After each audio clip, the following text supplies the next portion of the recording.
నమస్కారం.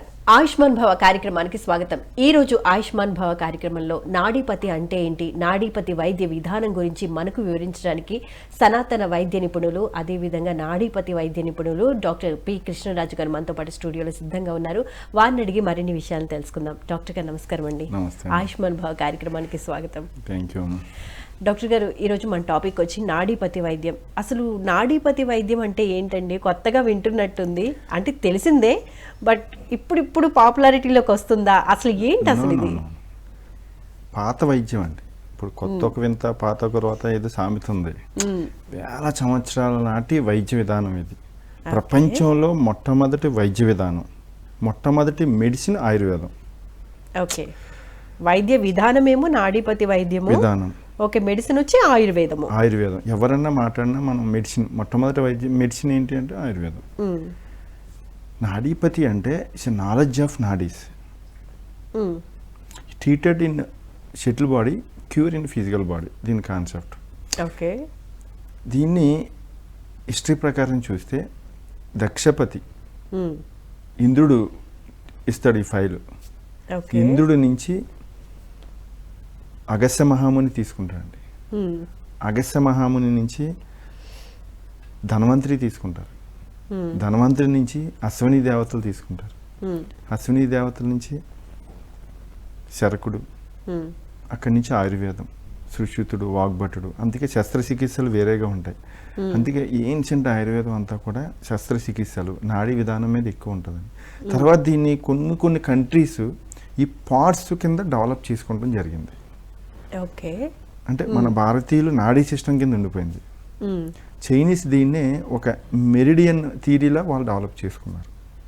ఈజిప్టియన్స్ ఏమో pyramid energy అన్నారు, మెసోపోటేమియన్స్ ఏమో జోనల్ ఎనర్జీ అన్నారు, ఇంకొకరు స్పైడర్ ఎనర్జీ అన్నారు, ఇంకొకరు జోనల్ థియరీ అని, ఇలా రకరకాలు ఒక్కొక్క పార్ట్ డెవలప్ చేసుకున్నారు. కానీ ఈ నాడీపతి ట్రీ అనేది మన ఇండియన్స్ది. కానీ ఈ విధానం గురించి మనం మర్చిపోయారండి అందరం, భూస్థాపితం అయిపోయింది. ఎందుకంటే చాలా గ్రంథాలు మనకి, చాలా శాస్త్రాలు కూడా కాలగర్భంలో కలిసిపోయేవి. ఇది అందరికీ తెలుసు. ఒకప్పుడు ప్రపంచ దేశాలన్నీ కూడా భారతీయులే పాలించేవారు. దీనికి చాలా ఎవిడెన్సెస్ ఉన్నాయి. ఇప్పుడు మన రాజధాని ఢిల్లీ, అప్పుడు మన రాజధాని ఈజిప్ట్. ఈజిప్ట్ అనే పేరు ఎందుకు వచ్చింది? అజిప్త్ మహారాజు పేరు ప్రఖ్యాత రాజు. అజిప్త్ కాస్త వాడుకలో ఈజిప్ట్ అయింది. అట్లా ఉన్నప్పుడు కాలక్రమేణా చైనా కూడా మందే. చియాంబ అంటే పరశురాముడు తల్లి. పరశురాముడు అమ్మమ్మ ఇంటికి వెళ్ళేవాడు చైనా. ఈ గ్రంథాలు చాలా వరకు భారతదేశం చైనా కలిసి ఉన్నప్పుడు చైనాలో ఒక గ్రామంలో పొందుపరిచారు ఈ గ్రంథాలను. వాళ్ళు ఈ విడిపోయినప్పుడు ఈ గ్రంథాలన్నీ వాళ్ళు తీసుకుని, అందుకే వాళ్ళు ఎక్కువగా ట్రెడిషనల్ ఈ ఏన్షియంట్ సిస్టమ్ మీద ఎక్కువగా వాళ్ళు కాన్సన్ట్రేషన్ చేస్తారు. తర్వాత ఇంక విడిపోయినప్పుడు కొన్ని గ్రంథాలని మనకి నలంద యూనివర్సిటీ అని ఉండేది పాత, అక్కడ దాయటం వల్ల. కానీ ఏంటంటే అప్పట్లో యూనివర్సల్ లాంగ్వేజ్ ఓన్లీ సాంస్క్రిట్. ఇప్పట్లాగా ఇన్ని లాంగ్వేజ్ లేవు, ఓన్లీ సాంస్క్రిట్. ఇది దండయాత్రలు అంటే ముస్లిమ్స్కి మన మీద దండెత్తిన వాళ్ళకి అర్థం కాక ఈ భారతీయులను ఎలా ఓడించాలంటే ఈ నాలెడ్జ్ని తగలబెట్టాలి. సంవత్సరంన్నర పాటు కిరోసిన్ బేస్ తగలబెట్టారు. చాలా శాస్త్రాలు సర్వనాశనం అంటే తెలియకుండా మనుగడలో పోయినాయి. అయితే ఈ నాడీపతి గురించి 13 గ్రంథాల్లో మెన్షన్ చేయబడింది. ఈవెన్ మన వేదాల్లో కూడా ఉంది, ప్రశ్నోపనిషత్తులో కూడా ఉంది, అధర్మణ వేదంలో ఉంది, ఈవెన్ శివపురాణంలో కూడా చెప్పబడింది. 3,25,000 నాడులు ఉన్నట్టు, 3,50,000. అంటే మనకి ఈవెన్ లలిత సహస్రనామం మన పొద్దున్న అందరూ పెట్టుకుంటాం, అందులో కూడా నాడీ ప్రస్తావన ఉంది. అంటే మనం మర్చిపోయామండి. అందుకని పాత వైద్యం ఇప్పుడు కొత్త కింద పరిచయం చేసే పరిస్థితి వస్తుంది. అదే పూర్వకాలంలో ఏదైనా ఒక రోగం వస్తే, ఇప్పుడు ఇక్కడ పెయిన్ వస్తే ఇక్కడ మందు మింగితే ఇది ఇక్కడికి వచ్చి ఎలా పనిచేస్తుంది అనేవారు మందు వాడు. ఇప్పుడు ఇదేంటి మందు లేకుండా ఎలా తగ్గిస్తారు అంటారు. ఇంకా టాబ్లెట్ వేసుకుంటేనే అక్కడ పెయిన్ అనేది రిలీఫ్ ఉంటుంది అని. ప్రకృతిలో ప్రతి దానికి ఒక సొల్యూషన్ ఉంటుందండి. దీన్నే ప్రత్యామ్నాయ విధానాలు అంటాం. దీన్నే ప్రత్యామ్నాయ వైద్య విధానం. మనం అటు వెళ్తే కదా ఆ రోడ్డుకి వెళ్ళంగా మెడిసిన్ ఈజీ అని మింగేస్తాం, కానీ దానివల్ల సైడ్ ఎఫెక్ట్స్ కూడా వస్తాయి. మరి ఇన్స్టెంట్ రిలీఫ్ కావాలి కదా. కానీ శాశ్వత రిలీఫ్ కావాలి కదా. ఇది కూడా ఇన్స్టెంట్ రిలీఫ్ వస్తుంది కదా, కాదని ఎవరన్నారు? అంటే ఇప్పుడు టాబ్లెట్ కంటే నాడీపతి ఇంకా వైద్య ఫాస్ట్గా విధానంలో కూడా ఇన్స్టెంట్ రిలీఫ్ ఉంటుందా? ఎందుకు రావండి? ఒక పెయిన్ వస్తే రండి, విత్ ఇన్ సెకండ్స్లో రిలీఫ్ చేయొచ్చు. ఓకే. అంటే ప్రాక్టికల్గా చేయించుకున్న వాళ్ళకి తెలుస్తుంది. ఇప్పుడు పిఎంసి ప్రేక్షకులకు అందరికీ తెలుసు. ఒకప్పుడు ఇంటర్నేషనల్ క్యాంపులు చేసాం, అందరూ నాడీపతి ట్రీట్మెంట్ తీసుకున్న వాళ్ళే. వాళ్ళందరూ కూడా చూస్తూ ఉన్నారు. రేపు నుంచి మీకు కూడా కాల్స్ గట్టిగా వస్తాయి. ఓకే. మరి ఏం చేస్తారు నాడీపతి వైద్య విధానంలో? ఏం చేస్తారు? థెరపీస్ చేస్తారా? ట్రీట్మెంట్ ఇక్కడ అనేది అసలు ఏ విధంగా ఉంటుంది? నాడీపతి వైద్య విధానం సింపుల్గా అందరికీ అర్థం అవ్వాలి అంటే మనకి అనేక వైద్య విధానాలు ఉన్నాయి. అన్నీ మంచివే, మంచివి కాదని నేను అన్ను. ఎవరిని కామెంట్ చేయట్లేదు. ఎవరి వైద్య విధానం వాళ్ళది. అంటే మనం ఎంచుకునే దాన్ని బట్టి కూడా ఉంటుంది. ఇక్కడ ఎవరికైనా ఏదైనా ఇష్యూ వస్తే అది physical issue or metabolic issue. Physical issue కానీ మెటబాలిక్ ఇష్యూ కానీ నాకు మందు వద్దు, మందు లేకుండా తగ్గించుకోవాలి అంటే నాడీపతికి రావాలి. నాడీపతియే ఆల్టర్నేటివ్ సిస్టమ్. అంటే ఇక్కడ మందు అంటే ఆయుర్వేదం హోమియోపతి వాళ్ళు కూడా ఇస్తారు, మందు కాదంటారు. అట్లా కాదండి. నోట్లోకి ఇచ్చేది ఏది ఉండదు, ఇంజెక్షన్ ఉండదు, ఒక గోళీ ఉండదు, ఒక సర్జరీ ఉండదు మాకు. ఏ మందు వాడకుండా తగ్గించుకోవాలంటే నాడీపతిలో హాయిగా చేయించుకోవచ్చు. లైఫ్లో ఆయనకి ఆ డిసీజ్ ఉండదు, పూర్తిగా శాశ్వత నిర్మూలన ఉంటుంది. ఇంకా కొన్ని ఇష్యూస్ ఆపరేషన్ వరకు వెళ్తాయి. నేను ఆపరేషన్ చేయించుకుంటాం నాకు ఇష్టం లేదు, లేదా ఆపరేషన్ చేయించుకోవడం వల్ల నాకు సైడ్ ఎఫెక్ట్ వస్తుంది, అయినా నాకు ఆపరేషన్ చేయించుకోవడం వల్ల నాకు అంత డబ్బులు లేవు, ఆ బాధ నేను భరాయించలేను అన్న వాళ్ళు నాడీపతికి వచ్చి చేసుకోవచ్చండి. అంటే ఇప్పుడు physical issues or metabolic issues. ఇప్పుడు ఫిజికల్ ఇష్యూస్ గురించి మాట్లాడదాం.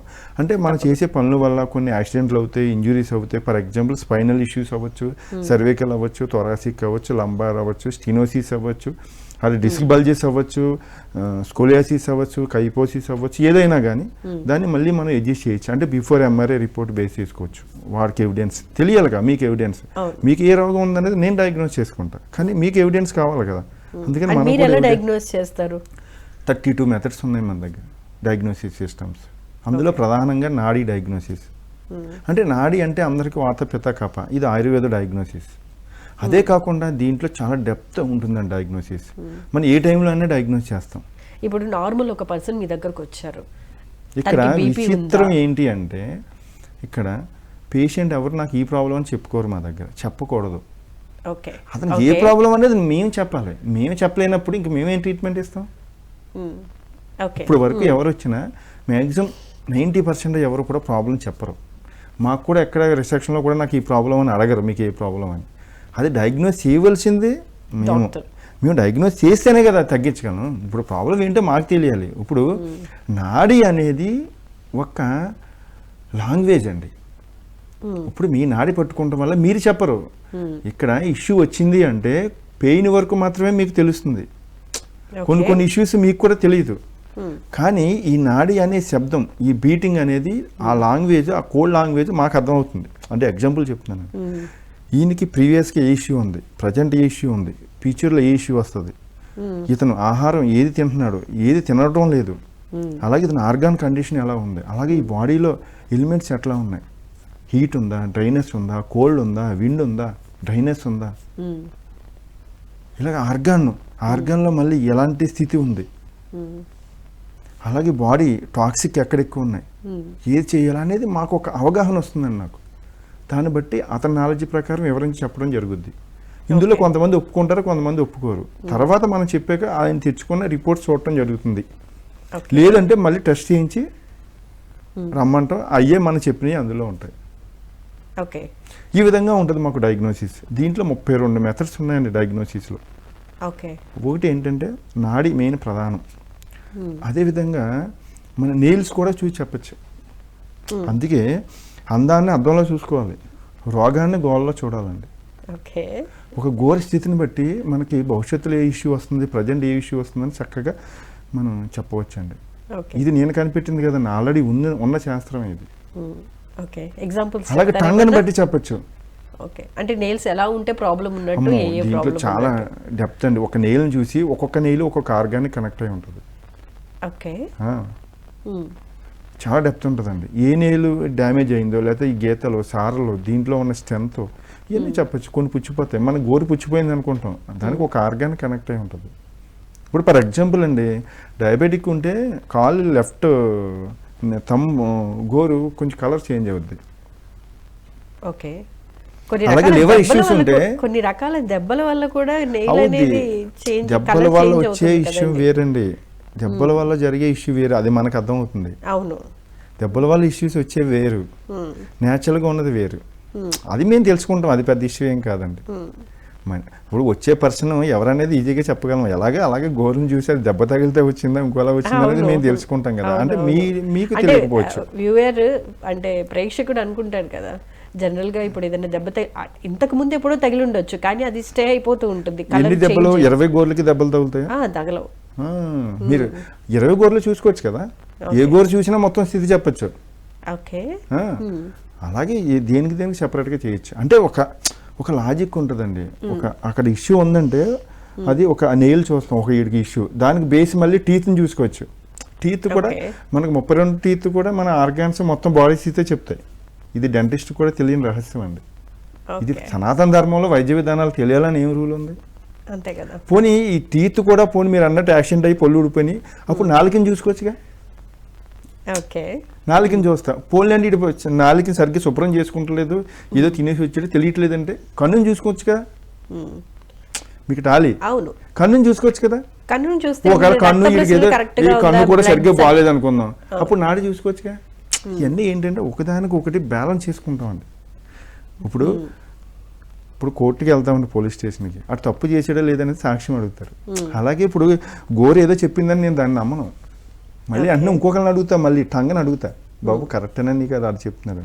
వీడు కూడా అబద్ధం చెప్పాడు అనుకోండి, కన్నుని చూస్తా, అమ్మ నీది కరెక్టేనా వాళ్ళిద్దరు ఎలా చెప్పారేంటని. వీడు కూడా అబద్ధం చెప్తే నేను నాడిని చూస్తా, ఏదైతే మనకి మ్యాచ్ అవుతున్నాయో దాన్ని బట్టి ఇది ఉందని 100% చెప్పచ్చు. చెప్పడం ఇక్కడ సమస్య కాదండి, ఇదేమి జ్యోతిష్యం కాదండి చెప్పటం. అది గ్రహించి దానికి ట్రీట్మెంట్ ఇవ్వాలి. అది ట్రీట్మెంట్ ఇవ్వడం వల్ల మీరు అన్నట్టు ఇప్పుడు నెయిల్స్ డ్యామేజ్ అయిందంటే మీకు నెయిల్కి ఏమి నేను ట్రీట్మెంట్ ఇవ్వనే, శరీరానికి ట్రీట్మెంట్ ఇవ్వడం వల్ల నెయిల్స్ ఎందుకు నార్మల్ స్టేజ్కి వస్తాయి. ఓకే, అంటే దానికి దీనికి ఏదో కనెక్షన్ ఉందంటేగా మీరు అర్థం చేసుకోవాలిగా, అట్లా మాట. అలాగే మన ఇప్పుడు కిడ్నీలో ప్రాబ్లం ఉంది, లంగ్స్ లో ప్రాబ్లం ఉంది, అది కూడా నాడిలో తెలిసిపోతుంది. ఇది అందరికీ తెలిసిందే కదండి, కొత్తగా నేను ఏం చెప్పేదే కాదు. ప్రతి పాత డాక్టర్లు అందరికీ ప్రతి ఆర్గాన్ స్థితి చూడొచ్చు. ఇప్పుడు ఫ్యాటీ లివరే ఉందనుకోండి, ప్రతి ఆర్గాన్ ఇప్పుడు ఫస్ట్ మనం ఎలా ఆర్గాన్ చూడాలండి ఫస్ట్. అంటే ఇక్కడ సింపుల్ క్వశ్చన్ అండి, నేను మిమ్మల్ని ఏ క్వశ్చన్కి అడుగుతున్నానో ఆ క్వశ్చన్కే మీరు ఆన్సర్ చెప్తారు. కరెక్టే కదా. అలాగే నాడీలో అబ్జర్వేషన్, మనం దేన్నైతే నేను అబ్జర్వ్ చేస్తానో దాని స్థితి అనేది నాకు తెలుస్తుంది. ఓకే, ఇదే డయాగ్నోసిస్. మీకు అర్థమైంది. అన్నీ చూడాలని ఇప్పుడు చెప్పలేం కదండి. ఇప్పుడు మీరు ఏమి అడిగారు, సార్ నాకు ఫుడ్ గురించి చెప్పండి అంటే ఫుడ్ గురించే మనం కాన్సన్ట్రేషన్ చేస్తే ఓహో ఇది ఏ ఫుడ్ తింటున్నాడు, ఏది తినకూడదు, ఏది తినాలి అనేది అర్థమవుతుంది. లేదు నా ఆర్గాన్స్ ఎలా ఉన్నాయని చెప్తే ఆర్గాన్స్నే చూడొచ్చు. లేదు నాకు ప్రజెంట్ ఏ ప్రాబ్లం ఉన్నాయి చెప్పండి అంటే అదే చూస్తా. లేదు నాకు ఫ్యూచర్లో ఏమొస్తాయంటే అది ఇక్కడ చూడొచ్చు. లేదు నాకు ఉన్న స్థితి ఏంటంటే నేను రోజు పొద్దున్న నుంచి సాయంత్రం 24 గంటల్లో నా డిస్టర్బ్గా ఉంటున్నాను, ఏ టైంలో ఎలా ఉంటున్నాను చెప్పండి అంటే అదే చెప్పచ్చు. ఇక్కడ ఈ నాడి బీటింగ్ అనేది ఒక లాంగ్వేజ్ నా దృష్టిలో. అది మనం ఏదైతే అడుగుతానో అదే ఆన్సర్ చెప్తుంది. అడగటం అంటే అబ్జర్వేషన్, మళ్ళీ ఇంకో విధంగా అనుకోవద్దు. మీకు అర్థం అవడానికి సింపుల్గా చెప్తుంది అనమాట ఎగ్జాంపుల్స్తో. ఓకే, సో ఇప్పుడు ప్రెసెంట్ సిచ్యువేషన్లో అందరూ బాగా సఫర్ అవుతున్నది థైరాయిడ్ ఒకటి, బీపీ ఒకటి, షుగర్ ఒకటి, ఫిజికల్ ఇష్యూస్, మెటబాలిక్ ఇష్యూస్ అందరికీ ఉన్నాయండి, లేని వాళ్ళు ఎవరూ లేరు. ఓకే, ఈ ప్రాబ్లమ్స్ తో ఉన్న వాళ్ళు ఖచ్చితంగా ఏదో ఒక మెడిసిన్ వేసుకుంటూనే లైఫ్ ని అనేది కంటిన్యూ చేస్తున్నారు. సో ఇప్పుడు నాడీపతి వైద్యం ద్వారా ట్రీట్మెంట్ తీసుకోవాలి అనుకుంటే, దయించి నేను ఎవరిని విమర్శించడం లేదు, చాలా ప్రత్యామ్నాయ వైద్య విధానాలు ఉన్నాయి. ఫర్ ఎగ్జాంపుల్ అలోపతి, అందులో స్పెషలైజేషన్ డయాబెటిక్ డాక్టర్ గారు, పోనీ బీపీ స్పెషలైజేషన్, లేదా నెఫ్రాలజీ, న్యూరాలజీ, ఎవరైనా కానీ ఆ ప్రాబ్లం క్యూర్ చేయాలిగా. ఇప్పుడు డయాబెటిక్ వచ్చింది, డాక్టర్ గారి దగ్గరికి వెళ్ళాం, 1 నెల వాడు, 2 నెలలు వాడు, 3 నెలలు వాడు, షుగర్ లైఫ్లో ఉండకూడదుగా, కంట్రోల్లో ఉంటుంది. మెయింటైన్ చేస్తున్నాం, పోషిస్తున్నాం. మీకు అర్థమైందండి, అది పోషణ. మెయింటైన్ చేయటం అంటే 25 mg దానికి ఆహారం. మనం పుట్టినప్పుడు అన్నప్రాసం చేస్తారు, ఏదైతే ఫుడ్ మనం అప్పుడు తిన్నామో లైఫ్ లాంగ్ ఇప్పుడు వరకు అదే తింటాం. అదే ఆ రోజున మనకి ఏదైనా గడ్డి పెట్టుంటే మన గడ్డి తినే బతికేవాళ్ళం. అంటే మన గట్ సిస్టానికి అది రీట్ అయి ఉంటుంది. ఫస్ట్ అర్థం చేసుకోండి. ఈవెన్ ఫర్ ఎగ్జాంపుల్ ఇప్పుడు మెటబాలిక్ ఇష్యూలో డయాబెటిక్ వచ్చింది అనుకోండి, దానికి 25 mg ఇస్తున్నారు, తర్వాత 50 mg, తర్వాత 75, 100, 500, 1000 అలా పెంచుకుని వెళ్ళిపోవడం తప్ప షుగర్ తగ్గేది లేదుగా. అవును. అదే స్టార్టింగ్.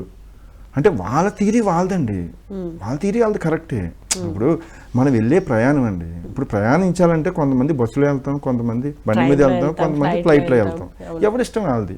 అదే మన ప్రాచీన సనాతన సంప్రదాయ వైద్యాన్ని నాడీపతికి వస్తే ఒక 10 ట్రీట్మెంట్లో లేకపోతే 8 ట్రీట్మెంట్లో 15 ట్రీట్మెంట్లో నువ్వు HbA1c టెస్ట్ చేయించుకో, నార్మల్ అవుద్ది. అంటే బిలో 6కి రావాలి, 5.7 లోపు ఉంటే నాన్ డయాబెటిక్ లెక్క. తర్వాత ఒక కేజీ స్వీట్స్ తిని చూసుకో పెరిగిందో లేదో.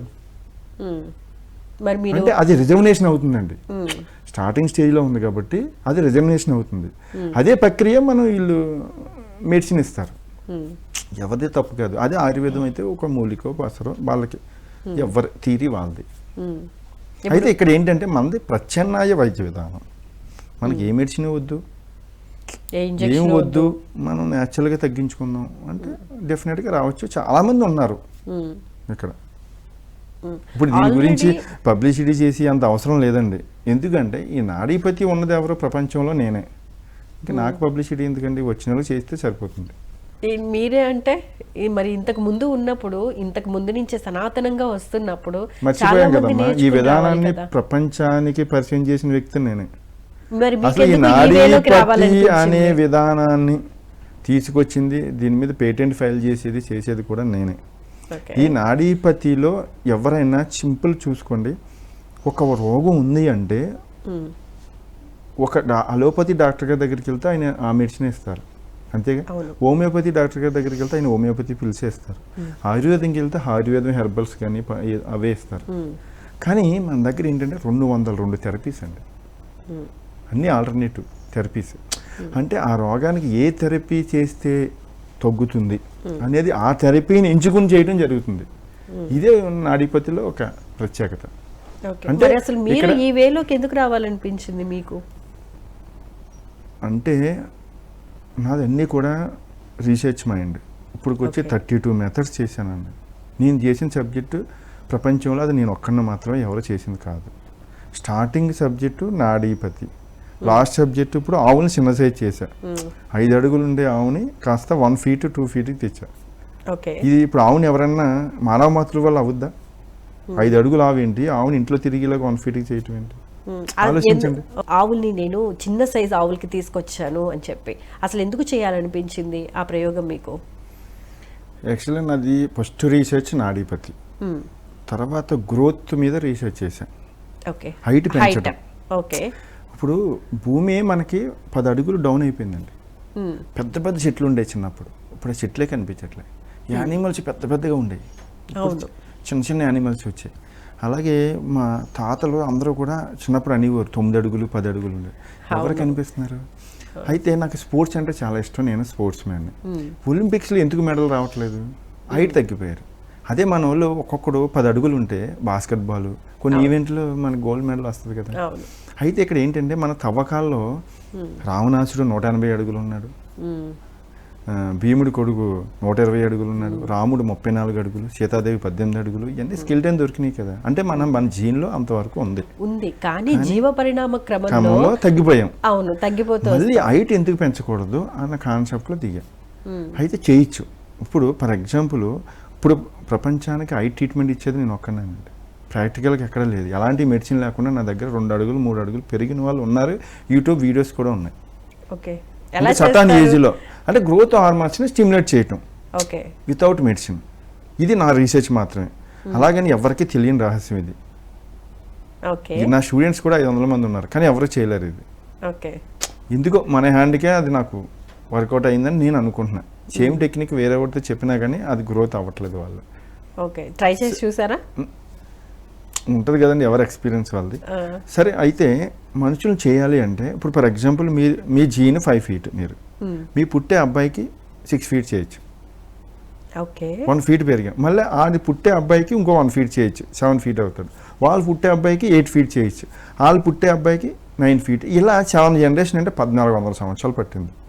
1400 సంవత్సరాలు మినిమం ఒక జనరేషన్ నుంచి ఒక జనరేషన్ అయినా నా లైఫ్ అయిపోద్ది. ఇది వర్కౌట్ అవ్వదు. అందుకని ఇదే ప్రయోగం ఎవరి మీద చేస్తే బాగుంటుంది. వైద్య రంగంలో కూడా అన్ని హ్యూమన్స్ మీద చేయరండి. ఎలకల మీద కప్పల మీద ఎందుకు చేస్తారంటే తక్కువ లైఫ్ టైం.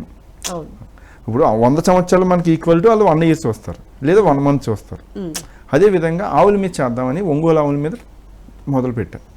ఆవును 10 అడుగులు ఎందుకు చేయకూడదని 1 year చేశా. నా క్లినిక్లో పెంచుకున్నప్పుడు ఇంకా రైతుల దగ్గరికి వెళ్ళి మాట్లాడి, అయితే నాకు ఒక ఆలోచన వచ్చింది. ఆవుని పెద్ద చేయటం వల్ల అది కోతకి అంటే బీఫ్ ఫ్యాక్టరీ వాళ్ళకి పండగ కదా, అమ్మో ఈ పాపం నాకెందుకు, దీన్నే రివర్స్ చేద్దాం, తగ్గించుకుంటూ వద్దాం. అప్పుడు ఈ పెద్ద ఆవుల్ని హైట్ తగ్గించడం అంటే 6 అడుగులు ఉన్నట్లు తగ్గించే కంటే పొట్టి ఏమున్నాయి అనేది ముందుకెళ్ళాం. మళ్ళీ ఇందులో పొట్టి జాతి కొన్ని ఉన్నాయి, 5 అడుగులు 4.5.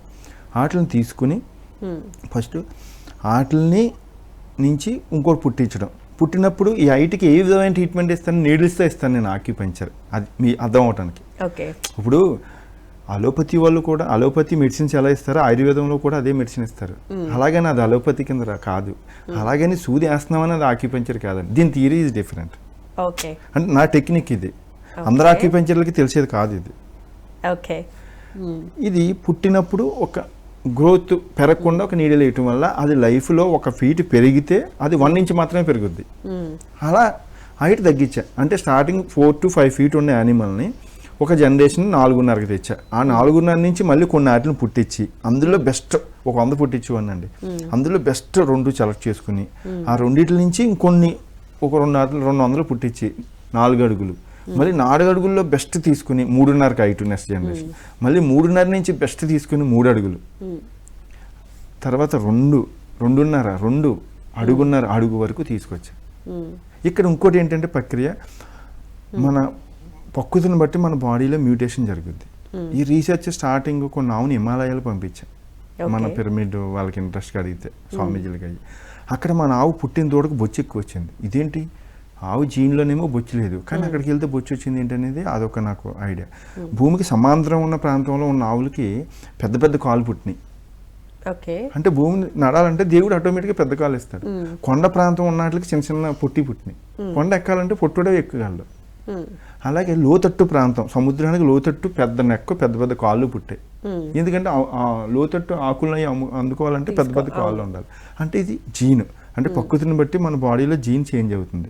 ఈవెన్ మన బాడీలో కానీ ఆవు బాడీలో కానీ గోర్లు, పన్ను, ఎముక, జుట్టు ఇవి మనం చేసే పనులను బట్టి మ్యూటేషన్ అవుతాయి. నా గోర్లు చాలా స్మూత్గా ఉంటాయి, నేను రోడ్డు మీద పని చేస్తే ఇది హార్డ్ అవుతాయి. ఆ విధంగా వీటిని మ్యూటేషన్ కాకినాడలో భూమికి సమాంతరమైన నేలలో 3 అడుగుల వరకు తీసుకురాగలిగా. అప్పుడు ఒక కొండ ప్రాంతానికి తీసుకెళ్ళాలి, ఈ మ్యూటేషన్ మార్చాలని కొండల మధ్యలో మళ్ళీ ఫామ్ చేంజ్ చేశా. అక్కడే 2 అడుగుల వరకు తీసుకొచ్చా.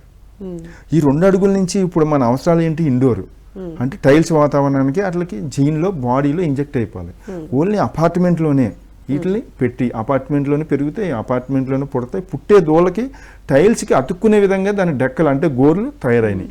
అవి టైల్స్ మీద జారవండి, అవి పుట్టడమే వాళ్ళ పేరెంట్స్ కూడా టైల్స్ మీద పెరిగారు, పుట్టే పిల్లలు కూడా టైల్స్ మీదే. అట్లా అలవాటు అయిపోయింది. అంటే బాడీలో వాటి డెక్కలు కానీ అట్లా బాడీ తత్వాన్ని న్యాచురల్గా మ్యూటేషన్ చేంజ్ చేశారు. ఇలా ఎక్కువ పెరిగింది. ఆవు సహజంగా 12 సంవత్సరాల నుంచి 15 సంవత్సరాల లోపు ఉంటుందండి. ఇక్కడ ఒక లాజిక్ ఏంటంటే ఇది 20 సంవత్సరాలు ఉంటుంది. భూమికి గ్రావిటేషన్ ఫోర్స్ అంటే బొడ్డు దగ్గరలో ఉన్నది లైఫ్ ఎక్కువ ఉంటుంది, డిసీజ్ తీవ్రత తక్కువ, దానికి హై స్ట్రెంత్ ఉంటుంది. పాముకి భూమికి గ్రావిటేషన్ ఫోర్స్ టచ్ అవుతూ వెళ్తుంది, ఎన్ని 100 సంవత్సరాలు బతుకుద్దండి. తాబేలు భూమికి దగ్గరలో ఉంటుంది నాభి, ఎన్ని 100 సంవత్సరాలు బతుకుద్దండి. అలాగే భూమికి తక్కువ గ్రావిటేషన్ ఫోర్స్ ఉన్న యానిమల్ ఎక్కువ పడతాయి. మామూలు ఒంగోలు ఆవు తీసుకుంటే 3 అడుగులు ఉంటుంది గ్రావిటేషన్ ఫోర్స్, మన ఆవుకి 1/2 feet కూడా ఉండదు, 1/2 feet కూడా ఉండదు గ్రావిటేషన్ ఫోర్స్. మరి లైఫ్ ఎక్కువ కదా, దీనికి స్ట్రెంత్ ఎక్కువ కదా. పాలు సాధారణంగా ఆవు 3 ఫ్యాట్స్ చూద్దాం మెడికల్గా 3% ఉంటుంది మనకు. ఒంగోలు నుంచి పుట్టింది పొంగనూరుకి 5% ఉంటుంది. మన వాటికి 9, 10, 11 వరకు ఉన్నాయి. అందుకే గంగి గోవు పాలు గరిటె అనేది చాలా తక్కువ పాలు ఇచ్చే దాంట్లో మెడికల్ ప్రాపర్టీస్ ఎక్కువ ఉంటాయి. నేను ఇక్కడ గుర్తుపెట్టుకోండి, ల్యాబ్లో చేయలేదు నేను, వాటికి ఏవి ఇంజెక్షన్స్ ఇవ్వలేదు, సహజసిద్ధంగా మ్యూటేషన్ చేశాను. ఇది ఒక్కటి అర్థం చేసుకోవాలి. కొంతమంది తెలియక ఈయన ఏదో ల్యాబ్లో కొత్తగా చేశారు. ఇక్కడ జెర్సీ హెచ్ఎఫ్ అనే ఒక జాతి ఉంది విదేశీయులు. వాళ్ళు ఏం చేశారంటే ఒక ల్యాబ్లో కొత్త జీవిని సృష్టించారు. అంటే ఒక పందికి, గాడిదకి, గేదెకి కలిపి జెర్సీ హెచ్ఎఫ్ అనే దాన్ని ఒక జీవిని సృష్టించారు. దేవుడిచ్చింది కాదు. నేను అట్లా చేయలేదు. ఇప్పుడు మ్యూటేషన్ అంటారండి, ప్రకృతే లేదా దేవుడు నా చేత పని చేయించాడు. ఇప్పుడు ఒక ఎకరం నేలలో పండించే పంటలు డాబా మీద పండించుకుంటున్నాం. ఎందుకు? స్పేస్ లేక. అదేమన్నా తప్ప? పెద్ద పెద్ద చెట్లు ఉండేవి, ఆ చెట్లకి స్పేస్ లేక కుండీలో చెట్టు చేసి కాయించుకుంటున్నాం. అది చేసిన తప్ప? ఓకే, పెద్ద చేపల చెరువులో ఉండే చేపలనేమో చిన్న ట్యాంకులో పెట్టి డాబా పైన వేసుకుని నువ్వు కోసుకుని తినచ్చు. అది చేసిన తప్ప? అంటే పెద్ద కంప్యూటర్ సిస్టమ్ ఉండేది, ఇప్పుడు చిన్న సైజ్ చేసుకున్నాం. అంటే మన అవసరాలు తగ్గట్టుగా మ్యూటేషన్ చేసుకున్నాం. అలాగే ఆవు అనేది చంద్రుడు. చంద్రుడు అంటే ఎవరు? స్త్రీ. స్త్రీ ఎప్పుడు గడప లోపలే ఉండాలి, అదే సనాతన ధర్మం చెప్తుంది. కుక్క కుజుడు. కుజుడు అంటే ఎవరు? సెక్యూరిటీ. గడప బయట ఉండాలి. సెక్యూరిటీ గార్డుని లోపల పెట్టుకోం కదా, కాపలాకి బయటే. అలాంటి సనాతన ధర్మం కాస్త కుక్క లోపలికి వచ్చింది, ఆవు బయటికి వెళ్ళిపోయింది. ఇప్పుడు కసాయి పాలకు అవుతుంది, రోజుకి 7 లక్షల ఆవులు కోసుకు తింటున్నారు. ఎవడు పోషించే స్తోమత లేదు. మళ్ళీ ఆవును ఇంట్లోకి తీసుకురావాలంటే ఏం చేయాలి? ఆవును చిన్న సైజ్ చేయాలి. ఆవును రక్షించాలంటే ఏం చేయాలి? చిన్న సైజ్ చేయాలి. ఒకప్పుడు ఇంద్రుడికి చాలా కష్టం వస్తుంది. ఇంద్రుడికి చాలా కష్టం వస్తుందండి. రాక్షసులు దండెత్తు వస్తారు. ఎక్కడ దాయాలో తెలియక దేవతలు అందరూ కలిసి మైక్రోసైజ్ చేసేస్తారు. మినియేచర్ చిన్న ఇంద్రుడిని చేసేస్తారు. రాక్షసులు కనిపించక అలా రాజ్యం వెళ్తూ ఉంటాడు. అంటే ఇంద్రుడిని రక్షించాలని దేవతలే చిన్న సైజ్ చేసినప్పుడు ఆవును రక్షించాలంటే మనం ఆవును చిన్న సైజ్ చేసాం. ఇప్పుడు దానికి హ్యాపీ లైఫ్ టౌన్లో పెరుగుతుంది. మోడీ గారు కూడా దాన్ని పక్కన పెట్టుకుని పడుకుంటున్నారు. యోగి ఆదిత్యనాథ్ గారు కూడా దాన్ని పోతున్నారు. పెద్ద పెద్ద మహానుభావులు అందరూ అపార్ట్మెంట్లో పెంచుకుని దానికి ఎంజాయ్ లైఫ్ ఇచ్చారు. ఇంకోటి ఏంటంటే ఇవన్నీ నమ్మొద్దు. దీనికి ఒక సైంటిఫిక్ రీజన్ ఉంది. ఇప్పుడు ఫర్ ఎగ్జాంపుల్ ఆవు సృష్టిలో చాలా జీవరాశులు ఉన్నాయి. దేవాతి దేవతలే ప్రతి ఒక్కరు కూడా ఆవుతోటే ఉన్నారు. ఇది ఎవరన్నా గ్రహించారా? ఎందుకు అంటే ఆవులో ఉన్న మెడికల్ ప్రాపర్టీస్ ఎందులోనే లేవు. ఇంకోటి ఏంటంటే ముఖ్యంగా ఇప్పుడు మనం ఒక మెడిటేషన్ చేస్తాం. మన బ్రెయిన్ హైయెస్ట్ ఎనర్జీ ఫ్రీక్వెన్సీ ఎంత? 7.8 మెగాహెర్ట్జ్. ఆ స్టేజ్కి మనం వెళ్ళాలంటే హిమాలయాలు కానీ సముద్రం మధ్యకి కానీ డీప్ ఫారెస్ట్లోకి వెళ్ళి మెడిటేషన్ చేస్తేనే కానీ మన బ్రెయిన్ ఆ స్టేజ్కి వెళ్తాం. నవేడేస్ ఎవరికి కుదురుతుంది? అది ఎవరికి ప్రాక్టికల్గా అవ్వదు. అది హిమాలయ యోగులకి మాత్రమే అవుద్ది. అదే ఆవుకి ఇది నిరంతరం ఉంటుంది. ఈ ఆవు మన పక్కన ఉండటం వల్ల అది విడిసే ఉచ్ఛ్వాస నిశ్వాసాల వల్ల అది మన బ్రెయిన్ తీసుకుని మన బ్రెయిన్ 7.8 మెగాహెర్ట్జ్ ఎనర్జీ ఫ్రీక్వెన్సీకి వెళ్తుంది విత్ ఇన్ 10 minutesలో. దీన్నే నేను కౌవగ్ అనేది ఇంట్రడ్యూస్ చేశాను 2016లో. దీన్నే మోడీ గారు ప్రేమికుల రోజు వద్దు కౌవగ్ ముద్దు అని పెట్టారు. అంటే ఎప్పుడైతే మన బ్రెయిన్ ఆ స్టేజ్కి వెళ్ళిందో క్రియేటివ్ మైండ్ అనేది డెవలప్ అవుతుంది. సాధు స్వభావం, తప్పు చేయకూడదు, జీవితంలో కష్టపడి సాధించాలనేది డెవలప్ అవుతుంది. దీన్ని కౌవగ్ అనేది ఇంట్రడ్యూస్ చేసిన ఆవుని ఆత్మీయంగా ఆలింగనం చేసుకుంటాం. ఇప్పుడు ప్రపంచ దేశాలన్నీ నా ప్రక్రియనే ఫాలో అవుతున్నారు. ఇది పెద్ద ఆవులతో కొంచెం కష్టం. ఫుడ్ అవన్నీ అంత నార్మల్ సేమ్ ఆవు ఎంతో ఇది కూడా అంతే. పెద్ద ఆవు పెద్దగా తింటుంది, దానికి ఒక మనుషులు ఉండాలి. ఇది మన లేడీస్ మెయింటైన్ చేసుకునేలా ఉంటుంది, చిన్నగా ఉంటుంది. మనం ఏది పెట్టినా అడ్జస్ట్ అవుతుంది. మరి ఇప్పుడు నాడీపతి వైద్య విధానానికి వస్తే ఎన్ని రకాల థెరపీస్ అనేవి అవైలబుల్ గా ఉన్నాయండి? అసలు నాడీపతిలో ప్రపంచంలో ఉన్న ఆల్టర్నేటివ్ సిస్టమ్ అంతా నాడీపతిలో ఉంది. దీంట్లో 202 థెరపీస్ ఉంటాయి. 202 థెరపీస్. కానీ మేము ఇక్కడ చేసేది సుమారుగా ఒక 100 లోపు మాత్రమే చేస్తున్నాం. ఇక్కడ చాలా మంది ఇందాక మీరు క్వశ్చన్ అడిగారు, మెడిసిన్ ఇస్తే తగ్గుద్ది కదా, ఇది మెడిసిన్ లేకుండా ఎట్లా తగ్గుద్ది అని. అసలు ఇది డిసీజ్ ఎలా బాడీలో మనకి డెవలప్ అవుద్ది అంటే దీని సైన్స్ ఏం చెప్తుందంటే అందరూ కూడా ఫిజికల్ బాడీ అనాటమీ చూస్తారు. షటిల్ బాడీ అనాటమీ ఎవరికి తెలియదు. అది మనకి 2,72,000 నాడులు ఉంటాయండి మన బాడీలో. దీనే శివపురాణంలో 3,50,000 అని చెప్పింది. ఒక్కొక్కరు ఒక విధంగా చెప్పారు. 13 గ్రంథాల్లో ఒక్కొక్కరు ఒక విధంగా చెప్పారు. ఏదన్నా ఫర్ ఎగ్జాంపుల్ 2,72,000 అనుకోండి. ఒక డిసీజ్ స్టార్ట్ అయ్యిందంటే వెంటనే డిసీజ్ రాదండి. సంవత్సరాల ముందు, నెలల ముందు అది ఒక్కోటి కమిపి డెవలప్ అవుతూ వస్తుందండి ఫిజికల్ బాడీలోకి. మీరు అందరూ ఫిజికల్ బాడీలోకి వచ్చాకనే డిసీజ్ని డయాగ్నోజ్ చేస్తారు. అందుకే దానికి క్యూర్ ఉండదు. ఇక్కడ ఒక నాడి డ్యామేజ్ అయిందంటే 1 నుంచి 4, 4 నుంచి 8, 16, 32, 64 ఇలా మల్టిపుల్గా డ్యామేజ్ అయ్యి ఒక ఎనర్జీ ఛానల్ ఎఫెక్ట్ అవుతుంది. ఆ ఎనర్జీ ఛానల్ నుంచి ఒక జంక్షన్ ఎఫెక్ట్ అవుతుంది. మనకి చాలా జంక్షన్స్ ఉంటాయి. జంక్షన్ అంటే కొన్ని నాడీ సమూహం కలయిక. ఇదొక జంక్షన్, ఇదొక జంక్షన్, ఇదొక జంక్షన్, ఇట్లా రకాల. అక్కడి నుంచి ఒక మెయిన్ ప్రధాన జంక్షన్, దీన్నే చక్ర అంటారు. ఒక చక్ర ఎఫెక్ట్ అవుద్ది.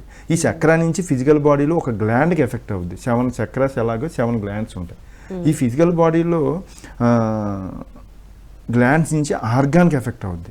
అప్పుడు ఫిజికల్ బాడీలో నీకు డిసీజ్ని ఫైనలైజ్ చేస్తారు. అప్పుడు నువ్వు ఎంత ట్రీట్మెంట్ ఇచ్చినా రూట్ కాజ్ ట్రీట్మెంట్ కాదు కదా.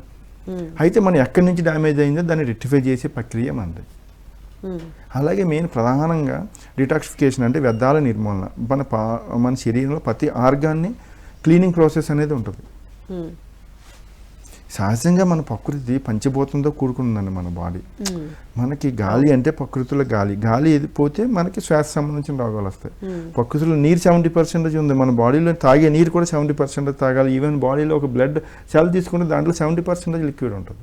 నీరు పొల్యూట్ అయితే మనకి యూరినరీ ట్రాక్ కానీ కిడ్నీ ఇష్యూస్ వస్తాయి. స్కిన్ అంటే మన బాడీలో భూమి అంటే మనకి స్కిన్. ఇలా పంచభూతాలతో ఇది ఇన్బ్యాలెన్స్ అవడం వల్ల కూడా రోగం వస్తుంది. ఇది బ్యాలెన్స్ చేసే వాళ్ళు ఎవరండి? మన నాడీపతులు చక్కగా చేయొచ్చు, బ్యాలెన్స్ చేయొచ్చు. ఇంకా మీరు అడిగారు క్వశ్చన్ వాత పిత్త కఫ. ఇది ఆయుర్వేదం థియరీ. వాతం అనేది సటాను ఒక ఏజ్ని బట్టి వస్తుంది. 11 సంవత్సరాల వరకు కఫ ప్రభావం ఉంటుంది. మిడ్ వయసులోనేమో పైత్య ప్రభావం ఉంటుంది. వృద్ధాప్యంలో వాత ప్రభావం ఉంటుంది. అది కాకుండా పెయిన్స్ ఉంటే వాత ప్రభావం, మెటబాలిక్ ఇష్యూస్ ఉంటే పైత్య ప్రభావం, కఫం లంగ్ డిఫిషియన్సీ కానీ లార్జ్ ఇంటెస్టైన్ కానీ ఉంటే కఫ ప్రభావం. దీనికి ఆ ఫుడ్ని అవాయిడ్ చేయటమే. అంటే అక్కడ ఏ తత్వం ఉందో అది ఐడెంటిఫై చేసి ఆ ఫుడ్ని అవాయిడ్ చేస్తారు సహజంగా. అదే మనం కూడా చేస్తాం. అలాగే అది ఏ ఫుడ్ తినాలి, ఏ ఫుడ్ తినకూడదు అనేది మనం సజెషన్ చేస్తాం. అయితే ఇక్కడ విషయం ఏంటంటే బాడీలోకి ఎలాంటి మందు ప్రక్రియ ఉండదు. ప్రపంచంలో చాలా మెథడ్స్, ఎన్నో డాక్టర్లు ఉన్నారండి. ప్రతి ఒక్కళ్ళు కూడా ఆక్యుపంచర్ చేసినా బాబు ఈ సప్లిమెంట్ తీసుకో, లేదా ఈ హోమియోపతి వాడు, లేదా ఈ ఆయుర్వేద మూలిక వాడు అంటే మేము ఎప్పుడైనా ఎవరికైనా ఏదైనా చెప్పాము. అప్పుడు ఎట్లా ఉన్నానో నేను 18-20 సంవత్సరాల క్రితం, ఇప్పుడు కూడా అట్లాగా ఉన్నాను. ఇప్పుడు కూడా అసలు మెడిసిన్ కానీ ఒక హెర్బ్ కానీ ఏది చెప్పేది ఉండదు. అలాగైతే మీరు అడగచ్చు మరి డిఫిషియన్సీ ఉంటే ఎట్లా అంటే ఆహారం, విటమిన్స్ డెఫిషియన్సీ ఆహారం తీసుకోవాలి, తప్పదు. అది ఆహార ప్రక్రియలు చెప్పడం అంతే. ఏ ఫుడ్ తినాలి, ఏ ఫుడ్ తినకూడదు అనేది చెప్పడం మాత్రమే జరుగుతుంది. అంతేగాని ఎలాంటి మెడిసిన్స్ అనేది ఉండదు. ఇప్పుడు న్యాచురోపతి తీసుకున్నా, అల్లోపతి తీసుకున్నా, హోమియోపతి తీసుకున్నా, ఇతరితర వైద్య విధానాలు ఏది తీసుకున్నా ఒక సమస్యకి సంబంధించి అంటే ఒక అనారోగ్యానికి సంబంధించి ఒక 3 months కోర్స్, 6 months కోర్స్ ఇలా చెప్తూ ఉంటారు కదా. మరి ఈ నాడీపతి వైద్య విధానంలో ఎన్ని రోజులకి తగ్గుతుంది? No course, no class. నీకు వచ్చింది తగ్గిందా లేదా అని ఆ తగ్గడానికి within days, no months. Days అంటే ఎట్లా ఐడెంటిఫై చేస్తాం? ఇప్పుడు నీకు ఒక ఇష్యూస్ వస్తే బిఫోర్ బ్లడ్ రిపోర్ట్, తర్వాత 10 days మ్యాక్సిమం. 10 ట్రీట్మెంట్లను మహా ఎక్కువైతే 12, అంతే. అంతకంటే ఎక్కువ ఎవరికి చేయం. తర్వాత తగ్గుతుంది. తగ్గడం అంటే నీ ఫీలింగ్ తెలుస్తుంది, నీ రిపోర్ట్లో కనిపిస్తుంది ఇక్కడ, అంతే బస్. మళ్ళీ అది రిపీట్ అవ్వదు. ఒకవేళ అయ్యింది అంటే మినిమం ఒక 5-10 సంవత్సరాలు గ్యారంటీ ఇవ్వచ్చు. తర్వాత ఇప్పుడు మనకు అనుకోని కొన్ని సంఘటనలు జరుగుతాయండి. రిపీట్ అయ్యిందంటే అవసరమైతే మళ్ళీ ఒకసారి వచ్చి చేయించుకో. ఇప్పుడు ఏముంది, ఇప్పుడు డయాబెటిక్ అని వచ్చావు, HbA1c 10 ఉంది, నీకు 5.5 లేదా 6 లోపల తెచ్చావు. ఒక 5-6 సంవత్సరాలు హ్యాపీగా తిరిగావు. నువ్వు అనుకోకుండా నీకు స్ట్రెస్ పెరిగింది, లేదా ఏదో అయ్యింది, పెరిగింది, మళ్ళీ వచ్చి తీసుకోవచ్చు కదా. అంతే కదండి.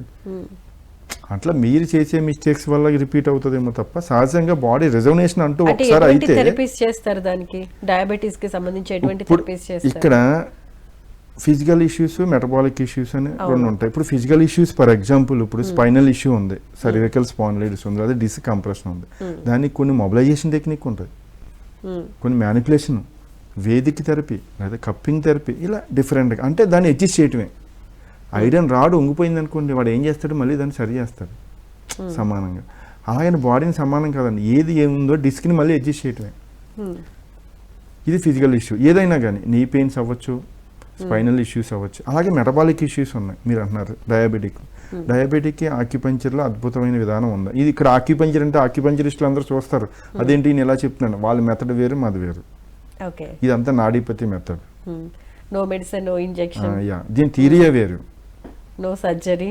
దీని థియరీయే వేరు, చేయొచ్చు. అలాగే డిటాక్సిఫికేషన్ అండి. వన్స్ డయాబెటిక్ వచ్చిందంటే చాలా ఇష్యూస్ ఉంటాయి. ఫ్యాటీ లివర్ వల్ల వచ్చింది అనుకోండి, లివర్ డిటాక్స్. ఫ్యాటీ లివర్ని ఎప్పుడైతే తగ్గించామో డయాబెటిక్ మళ్ళీ రివర్స్ అవుతుంది.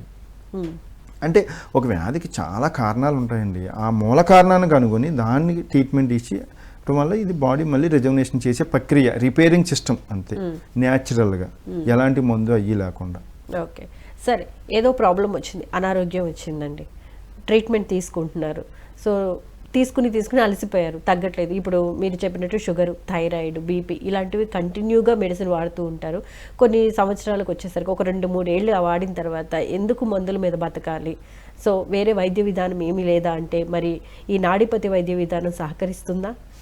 అయితే మంచి క్వశ్చన్ అడిగారు. ఆ బాడీ ఎసిడిక్ అయిపోయింది బాగా మెడిసిన్తో, దానివల్ల బాగా టాక్సిక్ అయింది వాడి ఇప్పుడు ఈ గట్ అంతా బాగా డస్ట్ పట్టేసిందండి. ఒకసారి క్లీనర్ తెచ్చి మీరు క్లీన్ చేస్తే మళ్ళీ ఫ్రెష్ అయిపోద్ది. అలాగే ఇన్నాళ్ళు అతని మెడిసిన్ వల్ల వచ్చిన సైడ్ ఎఫెక్ట్స్ అన్ని రెక్టిఫై చేయొచ్చు, మొత్తం రెక్టిఫై చేయొచ్చు, మళ్ళీ వాడి బాడీ ఫ్రెష్గా అవుద్ది. అంటే ఇక్కడ నేను రోగం తగ్గుద్దని నేను చెప్పట్లే, అది ఓన్లీ కంట్రోల్ మాత్రమే. ఫర్ ఎగ్జాంపుల్ డయాబెటిక్ ఉన్న 20 years నుంచి సఫర్ అవుతున్నారు, అతనికి న్యూరోపతి, రెటినోపతి, కిడ్నీ ఇష్యూస్ ఇవన్నీ ఉన్నాయి. అతను ఇప్పుడు నాకు మీ దగ్గర ట్రీట్మెంట్కి వచ్చాను కదా, నాకు షుగర్ తగ్గిపోద్ది అంటే అవదండి, షుగర్ తగ్గదు. ఈ షుగర్ వల్ల వచ్చిన సైడ్ ఎఫెక్ట్స్ అన్ని రెక్టిఫై చేయొచ్చు. అంటే న్యూరోపతి తగ్గుద్ది, రెటినోపతి తగ్గుద్ది, రేనల్ అంటే కిడ్నీకి సంబంధించిన ఇష్యూస్ ఇవన్నీ కూడా తగ్గించవచ్చు. బాడీ మళ్ళీ ఫ్రెష్గా ఉంటుంది, టాక్సిక్ అన్ని రిమూవ్ చేసుకుంటే మళ్ళీ ఫ్రెష్గా ఉంటుంది. ఆ ప్రక్రియ మాత్రం చేయొచ్చు. అదే అతను స్టార్టింగ్లో ఏ మందు వాడకుండా వస్తే పూర్తిగా క్యూర్ చేయొచ్చు. ఓకే. కొన్ని సందర్భాల్లో చూసుకుందాం, ఇప్పుడు సయాటికా కానివ్వండి, లేకపోతే నీ సర్జరీ కానీ చేయించుకుంటూ ఉంటారు, రీప్లేస్మెంట్ చేయించుకుంటూ ఉంటారు. అటువంటి వాళ్ళకి సైడ్ ఎఫెక్ట్ కింద కానివ్వండి, నార్మల్గా ఏదైనా కానీ పెయిన్ అనేవి మాత్రం కంటిన్యూగా ఉంటూనే ఉంటుంది. న్యాచురల్గా ఉన్నదాన్ని డ్యామేజ్ చేసుకున్నాం. సక్సెస్ అయితే పర్వాలేదు, సక్సెస్ అవ్వలేదు అంటే డ్యామేజ్ అయినట్టే కదా. దాన్ని మనం ఏం చేస్తామండి? ఇప్పుడు కాల్ తీసుకుని నాకు మళ్ళీ కాల్ రావాలంటే పుట్టదు కదా. న్యాచురల్గా ఉన్న సిస్టమ్ డ్యామేజ్ అయింది, దాన్ని మనం ఏం చేయలేం. ఓకే, ఏమి చేయలేం. ఏదైనా పెయిన్ కొంచెం రిలీఫ్ అవ్వచ్చు, సర్జరీకి వెళ్ళలేదు మరి చేయొచ్చు. వాళ్ళు మెడిసిన్ వాడుతున్నారు. మరి ఇక్కడ ఫిజికల్ ఇష్యూస్, మెడిసిన్కి దానికి సంబంధం లేదు. ఏ మెడిసిన్ ఉంటుందండి? విటమిన్స్ ఇస్తారు, పెయిన్ కిల్లర్స్ ఇస్తారు, అంతే కదా. దానికి సంబంధం లేదు. డాక్టర్ గారు, ఈ నాడీపతి వైద్యం అనేది ఎక్కడెక్కడ చేస్తున్నారు? అసలు మీరు ఇందులోకి రావడానికి ఏంటి ప్రధాన కారణం ఏంటి? మీరే అంటే దీనికి పెయిడ్ రైట్స్ అన్ని మీకే ఉన్నాయి అంటున్నారు కాబట్టి అసలు మీకు ఎందుకు చేయాలనిపించింది? ఇది చిన్నప్పుడు కొన్ని సంఘటనలు అండి మనకి.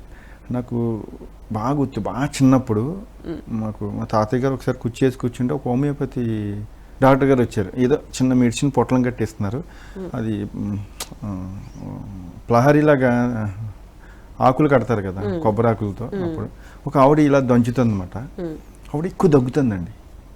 ఈ దగ్గు విన్నాడు ఈయన. రాజుగారు ఎవరండి ఆవిడంటే పలానా పేరు చెప్పారు. ఆవిడ రేపు ఈ టైంకి రాదు అని చెప్పాడు ఆయన. మన్నాడు మర్చిపోయాం, అది పెద్ద పట్టించుకోలేదు. మన్నాడు పొద్దుట ఆవిడ పనిలోకి రాలే, ఎందుకంటే నైటే చనిపోయిందంట. అప్పుడు గుర్తొచ్చింది, మా తాతగారికి అన్నారన్నమాట, చూడు డాక్టర్ గారు ఎంత గొప్ప, దగ్గుని బట్టి చెప్పాడు ఆయన రేపు ఈ టైంకి రాదని. అప్పుడు ఆయన అడిగితే అవునండి, దగ్గు ఒక్క శబ్దాన్ని బట్టి ఆయన స్థితి ఏంటో చెప్పేశాడు ఆయన. అంటే ఎంత నాలెడ్జ్, అది నా మైండ్లో ఫిక్స్ అయిపోయింది. ఆయన కూడా నాడి చూసేవారు. ఇంకొక విషయం ఏంటంటే, మాకు అక్కడ ఈ జను ఉండేది బాగా. జను అంటే సమ్మర్లో వేస్తారు కదా. అక్కడ ఒక అతను పైలేరియా లెగ్స్ ఉండే పెద్ద పెద్దవి. అతను అవసరం అని చెప్పి ఆ చెరువులో దిగి జనుకు వస్తూ ఉంటే అందులోంచి పైకి వచ్చేటప్పటికి కాలు ఇంత లావు ఉండేది, మొత్తం బ్లడ్ కారుతా కనిపించింది. అంటే జలగలు ఒక 20-30 అటాక్ చేసే కాలు మీద. అతనికి బోధకాలు తగ్గిపోయిందని ప్రచారంలోకి వచ్చింది. అందుకని ఆ చెరువులో ఎవరైనా దిగితే బోధకాలు తగ్గిపోతుందని ప్రత్యేకంగా బోధకాలు ఉండేవారు, అక్కడ దిగేవారు. ఈ సిచ్యువేషన్ నేను చూశాను. అంటే ప్రకృతిలో ప్రతిదానికి ఒక సొల్యూషన్ ఉంది. అలాగే ఇలాగా ఏన్షియంట్ థియరీ నాకు చిన్నప్పటి నుంచి బేసికల్లీ నాది నేచురోపతి అయినా కానీ ఈ ఆల్టర్నేటివ్ మీద ఏం చేయాలని చైనా వెళ్ళా ఒక 6 years అక్కడ. అప్పట్లో MBBS చాలా తక్కువ, 1,50,000, కానీ ఇది 60-70 లక్షలు అయ్యేది. అంత కాస్ట్లీ ఆల్టర్నేటివ్ మెడిసిన్. అది ఏదో వాళ్ళు రిక్వెస్ట్ చేసి వాళ్ళ స్టూడెంట్స్కి నేను ఏదో యోగా చెప్పి ఇలాగ వాళ్ళకి చెప్తూ వాళ్ళతో పాటు నేను కూడా క్లాసులు వింటూ అట్లా ఒక 5.5 years అలా స్పెండ్ చేయటం వల్ల కొంత ట్రెడిషనల్ చైనీస్ మెడిసిన్ అంతా కూడా నేను బాగా స్టడీ చేయడం జరిగింది. చాలా బుక్స్ లైబ్రరీలో ఉండేవారు నా చిన్నప్పుడు అంతా కూడా. ఇంకా చాలా కంట్రీస్ తిరిగాను ఇప్పుడు వరకు. ప్రతి ట్రెడిషనల్, ఒక్కొక్క కంట్రీ ఒక ట్రెడిషనల్ సిస్టమ్ ఏంటనేది నేను స్టడీ చేసేవాడిని. అవన్నీ చేసి ఒక అవగాహన వచ్చి మన వేదాల్లో అవి కూడా సిస్టమ్ గురించి ఉంది. దీని గురించి అందరం మర్చిపోయాం. దీని మీద మళ్ళీ మన ఇండియా వచ్చి అవేర్నెస్ చేసి నాడీపతి అనేది అన్ని రైట్స్ రిజర్వ్ చేసి దీని ట్రీట్మెంట్ స్టార్ట్ చేయడం జరిగింది. ఇది ఇప్పుడు హైదరాబాదు, కాకినాడలో చేస్తున్నాం. కొంత ఫారినర్స్ కూడా వస్తారు దీనికి. కొంతమంది ఒక్కొక్క థెరపీ మీద అవగాహనకి కొన్ని శిక్షణ తరగతులు కూడా ఇచ్చాం. ఆక్యుపంచర్ అవ్వచ్చు, వేదిక థెరపీ, మర్మ, ఇట్లాంటి లీచ్ థెరపీ, ఇవన్నీ ఇచ్చి కొంత అందరూ బిజీ అంతా. కానీ నాడీపతి విధానం అనేది చేసేది మనమే, కాకినాడ అండ్ హైదరాబాద్. మరి ఇప్పుడు క్యాన్సర్ ఇప్పుడు బాగా ఎక్కువగా ఇప్పుడు ఆడవాళ్ళు బ్రెస్ట్ క్యాన్సర్ కానివ్వండి, తర్వాత గర్భసంచి క్యాన్సర్ కానివ్వండి, ఇట్లాంటివి చాలా ఎక్కువగా వింటున్నాం ఈ మధ్య కాలంలో. క్యాన్సర్ అనేది ఒక ఇష్యూ, క్రానిక్ అయితే క్యాన్సర్ అంటున్నారండి. పూర్వకాలంలో క్యాన్సర్స్ లేవు కదా, రాచపుండు అనేవారు. ఒక ఇష్యూ క్రానిక్ అయితే క్యాన్సర్ అంటున్నారు. ఇదంతా ఒక విటమిన్ డిఫిషియన్సీ అంట. సరైన మనం తీసుకునే ఆహారం, మనకు ఉండే ఒడిదుడుకులు, వీటి వల్ల క్రానిక్ అయ్యి క్యాన్సర్స్ అంటాం. ఆ స్టేజ్కి వెళ్లకుండా ఉంటే ఇంకొక విషయం ఏంటంటే, ఇక్కడ అద్భుతమైన విషయం, ఆశ్చర్యకరమైన విషయం, నాడీపతి ట్రీట్మెంట్ గతంలో తీసుకున్న వాళ్ళు ఎవరికి కూడా క్యాన్సర్ అనే వాడు వినలేదు నేను. అంటే ఇది ఒక రిపేరింగ్ సిస్టమ్. నువ్వు ఏ ట్రీట్మెంట్ కన్నా తీసుకోండి, ప్రత్యేకంగా డిసీజ్కి చేయటం అనేది ఉండదండి. ఓవరాల్గా బాడీ ఎనర్జీ ఫ్రీక్వెన్సీని డిటాక్సిఫికేషన్ అంటే వ్యర్థాలను నిర్మూలించడానికి బాడీకి ట్రీట్మెంట్ ఇవ్వడం అనేది జరుగుతుంది. అందుకని తెలుసో తెలియకో బాడీ ప్రివెంట్ అవుతుందండి. చాలా ఇష్యూస్ చాలా మంది నాకు చెప్తూ ఉంటారు. ఇప్పుడు బ్రెయిన్లో బ్లడ్ క్లాట్స్ కానివ్వండి, ఇట్లాంటివి ఉన్నా కూడా మొత్తం క్లియర్ అయిపోతాయి అంటారా? సరైన టైంలో వస్తే చాలా సింపుల్ అండి అది. ఇప్పుడు బ్రెయిన్లో క్లాట్స్ కూడా సహజంగా నీకు క్లాట్స్ వచ్చాయి, ఫర్ ఎగ్జాంపుల్ చెప్తాను, నీ దగ్గర డబ్బులు లేవు, హాస్పిటల్కి వెళ్ళి స్టేజ్లో లేవు, ఎన్నాళ్ళు మంచం మీద ఉంటావు, 3 రోజులు లేచి పనిలోకి పరిగెడతావు. అదే నీకు డబ్బులు ఉంటే వెళ్ళి సర్జరీ చేయించుకుంటే జీవితాంతకాలం మంచం మీద ఉంటావు. అది సైడ్ ఎఫెక్ట్తో వచ్చింది, ఇది న్యాచురల్గా వచ్చింది. నువ్వు న్యాచురల్ ఫుడ్ తీసుకుంటుంది కూడా ఆయుర్వేదం డాక్టర్లు కూడా చెప్తారు, న్యాచురల్గా ఫుడ్ తీసుకుంటాం వల్ల కూడా బ్రెయిన్లో క్లాట్స్ కలుగుతాయి. నేను ఎవడు పరిగెట్టుకుని వెళ్ళమంటున్నాడు అంటే ఒక ఆందోళన, మనకున్న ప్రపంచం అలా ఉంది, వెనకాల వాళ్ళు అట్లా ఉంటారు, కంగారు పెడతారు, ఇవన్నీ ఇష్యూస్. అదే నువ్వు అర్థం చేసుకుని వస్తే ఈజీగా, ఇప్పుడు పెరాలసిస్ సింగిల్ డేలో చేసిన వాళ్ళు ఉన్నారండి ఎన్నో కేసెస్. స్టార్టింగ్లో బ్రెయిన్లో క్లాట్ కరిగితేనే కదా అతనికి కాలు చెయ్యి వచ్చేది. ఇది కాకుండా ఇక్కడ ఎన్ని చేసినా నో యూస్, అవి కూడా కరిగించవచ్చు. కానీ నువ్వు టైం ఇవ్వాలి కదా, మన అర్థం చేసుకోవాలి కదా, అర్థం చేసుకున్నవాడే అది పొందగలడు, అందరూ పొందలేం కదా. సరే, మనీ గురించి మాట్లాడారు, మరి ట్రీట్మెంట్కి ఖర్చు ఎంత అవుతుంది ఏంటి? ఖర్చు ఎంత అంత అనేది కాదు, కానీ మనకున్న ఖర్చులను బట్టి. ఇప్పుడు నాకు కూడా నాకు హయ్యెస్ట్ నేను ఇచ్చే శాలరీస్ 1,50,000 1,60,000 ఇచ్చేవాళ్ళు కూడా నేను ఇస్తున్నాను శాలరీస్ మా స్టాఫ్కి. వాళ్ళంతా కూడా నా దగ్గరే నేర్చుకుని నా దగ్గరే చదువుకుని, అలాగే రెంటల్. మరి ఇవన్నీ బేస్ చేయాలి అంటే ఈ పేషెంట్ షేర్ చేసుకోవాలి, అది షేరింగ్ని బట్టి ఉంటుంది. సహజంగా ఏదన్నా ఒక ఎలాంటి క్రానిక్ ఇష్యూ అన్నా మ్యాక్సిమం 30,000 40,000 లోపే ఉంటుంది. అసలు రిపీట్ అవ్వదని అయితే ఇక్కడ ఏంటి అంటే రిపీట్ అవ్వదు అని చెప్తున్నారు. రిపీట్ అవటం అంటే మనం ఆచరించే పద్ధతులను బట్టి కూడా ఉంటుంది, మనం తీసుకునే స్ట్రెస్ని బట్టి కూడా ఉంటుంది. ఇప్పుడు ఎందుకంటే మన పిరమిడ్ మన మాస్టర్స్ చాలామంది ఎప్పుడో 2016 నుంచి 9 నుంచి చాలామంది మనకి క్లయింట్స్ ఉన్నారు, వాళ్ళే చెప్తారు. సో కొత్తగా ఈ నాడీపతి వైద్యం చేయించుకోవాలి అనుకునే వాళ్ళకి మీరు ఇచ్చే సలహా సూచనలు ఏంటి? అవకాశం ఉంటే హైదరాబాద్ లేదా కాకినాడ మీరు వస్తే రెగ్యులర్గా తీసుకోవచ్చు, లేదా అవకాశం లేని వాళ్ళు వారానికి ఒకసారి రావచ్చు. వచ్చి ఇక్కడ ఏమి అడ్మిట్ అవ్వి అవసరం లేదు. ఒకవేళ అడ్మిట్ అవ్వాలంటే వాళ్ళకి రూమ్స్ కూడా ఉంటాయండి, అక్కడ ఇక్కడ కూడా రూమ్స్లో ఉండి కూడా చేయించుకోవచ్చు. లేదా వీక్లీ వన్స్ రావచ్చు, వీక్లీ ట్వైస్ రావచ్చు. మహా అయితే 6 నుంచి 10-12 ట్రీట్మెంట్ లోపు మాత్రమే ఉంటాయి.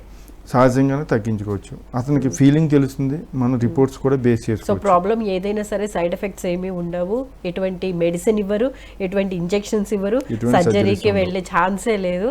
సో నాడీపతి వైద్యం ద్వారా ఏ రకమైన సమస్య అయినా నివారించుకోవచ్చు. స్వల్ప దీర్ఘకాలిక వ్యాధుల్ని పూర్తిగా రోజుల్లోనే నయం తగ్గించుకోవచ్చు. Right, thank you so much అండి. నాడీపతి వైద్య విధానం గురించి చాలా చక్కగా వివరించినందుకు థ్యాంక్ యూ సో మచ్ అండి. చూసారు కదండి, ఇది వాళ్ళ ఆయుష్మాన్ భవ కార్యక్రమ విశేషాలు. మరో ఎపిసోడ్లో మళ్ళీ కలుసుకుందాం. అంతవరకు చూస్తూనే ఉండండి PMC. నమస్కారం.